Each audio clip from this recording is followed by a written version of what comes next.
안녕하세요, 세레리아입니다. 날씨가 참 좋네요. 오늘은 푸른 가을 하늘을 볼 수 있는 날인데요. 기온도 많이 떨어져서 아침 저녁으로는 많이 쌀쌀한데요. 저희 집 가재발은 겨울, 봄, 여름까지 베란다에 있다가 이제 가을이 왔으니까 외부의 일교차를 좀 느끼라고 옥상에 이렇게 올려놓았습니다. 성장기이기도 하고요. 또 꽃눈 분화를 왕성히 일으켜야 되는 시기라 영양제를 줄 건데요. 저는 물론 개화용 영양제부터 여러 가지 비료를 갖고 있지만 개발선인장은 보통의 가정에서 많이 재배하는 식물이라 오늘은 일반적인 가정에서 재배하는 영양제 위주로 시비를 해보려고 합니다. 9월, 10월에는 시비를 좀 해주는 것이 여름에 지친 이 식물들에게 회복을 좀 도와줄 수 있고요. 또 꽃눈 분화를 위해서는 여러 가지 비료를 해야 되는데 지금부터 비료 주는 것을 보여드리겠습니다. 하원에서 많이 판매하는 영양제는 이 두 종류가 아닐까 생각하는데요. 일반적으로 가장 많이 사용하는 영양제죠. 오늘은 이 두 가지 종류로 영양제를 주어 보겠습니다. 우선은 요거는 2리터 물이고요. 이 2리터 물에 액상형 영양제를 3분의 1 정도 혼합할게요. 요 정도겠죠? 3분의 1이면요.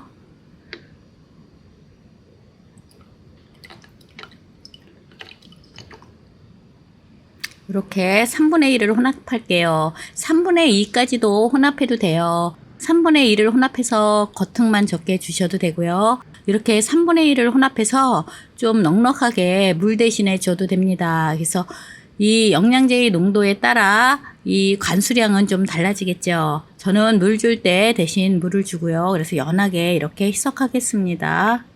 요것을 그대로 2리터 용량의 이 물통에 따라 보겠습니다.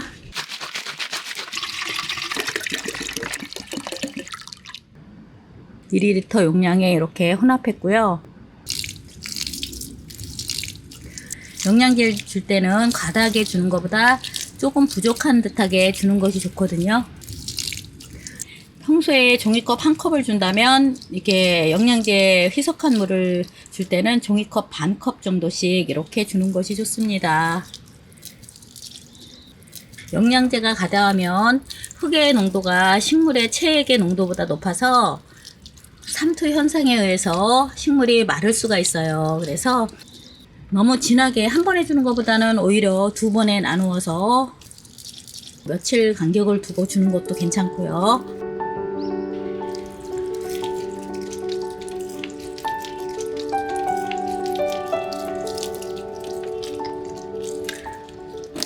지금 가재발은 밖에 나와 있고 원종은 지금 대부분 베란다에 놓여 있습니다. 그래서 이렇게 삽목한 아이들도 주고요.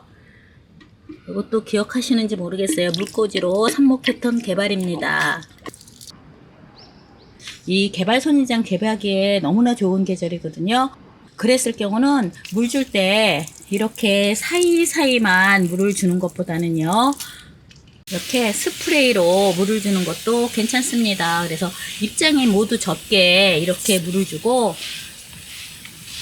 충분히 주는 것이 좋아요. 방금 영양제를 줬기 때문에 물을 너무 많이 주면 안 돼서 저는 조금만 주는데요. 물을 흠뻑 준다든지 비를 한번 맞추는 것도 괜찮아요. 이것은 작은 포트 3개를 합식한 노란 개발인데요. 저는 지지대 돼서 위로 이렇게 재배하는 것을 별로 좋아하지 않아요. 그래서 아주 긴 화분에 한번 심어 보았어요. 그래서 이렇게 밑으로 늘어지게 재배할 건데요. 지금 외국은 개발선인장에 지지대를 그렇게 많이 대지 않아요. 대부분 이렇게 늘어지게 재배하는 걸 좋아하거든요. 자연스럽잖아요. 그래서 저도 그렇게 재배하려고 하는데요. 이런 개발은 물을 줄 때 저면을 한 번씩 하는 게 좋고요. 물론 이렇게 긴 화분은 저면보다는 위에서 샤워기로 물을 뿌려줘서 화분에 3분의 2 정도 적게 저는 물을 주거나 비를 좀 맞추려고 이렇게 내놓기도 했습니다. 이렇게 계절이 좋을 때는 비를 한 번씩 맞춰주는데요.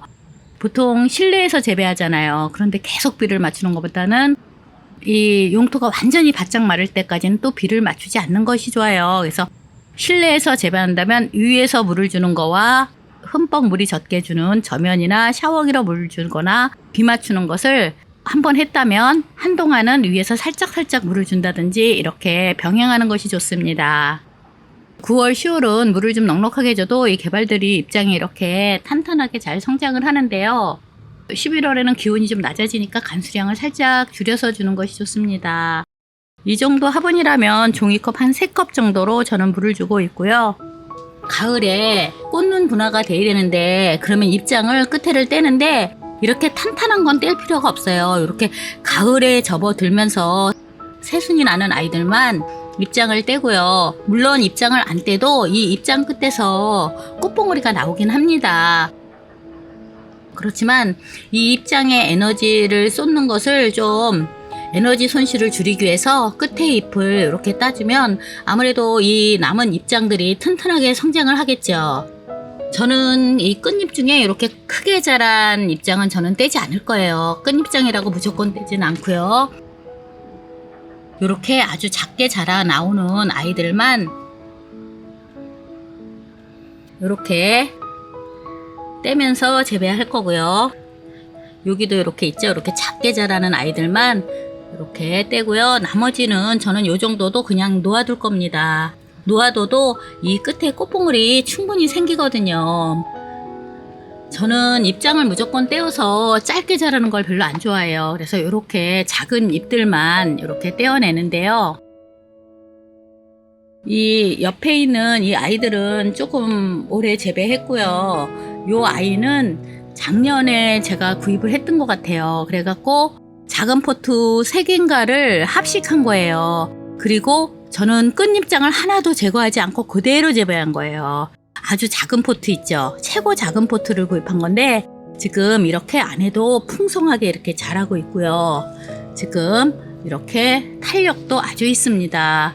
그래서 끝잎 하나도 제거하지 않았어요. 왜냐하면 그리고 이거 떼갖고 짤막짤막하면 예쁘지가 않아요. 좀 이렇게 늘어지는 것이 예쁩니다. 그래서 저는 이렇게 재배하고 있고요. 이것은 노란색 가재발인데요. 길게 이렇게 늘어지게 멋지게 자라는 것을 기대하고 이렇게 재배하고 있고요. 그리고 이렇게 살구색도 있고요. 붉은색, 또 이것은 다른 붉은색이고요. 이것도 노란색 개발인데요. 좀 오래 키워서 많이 이렇게 길게 성장을 했습니다. 지금 이렇게 늘어지기 시작하는데요.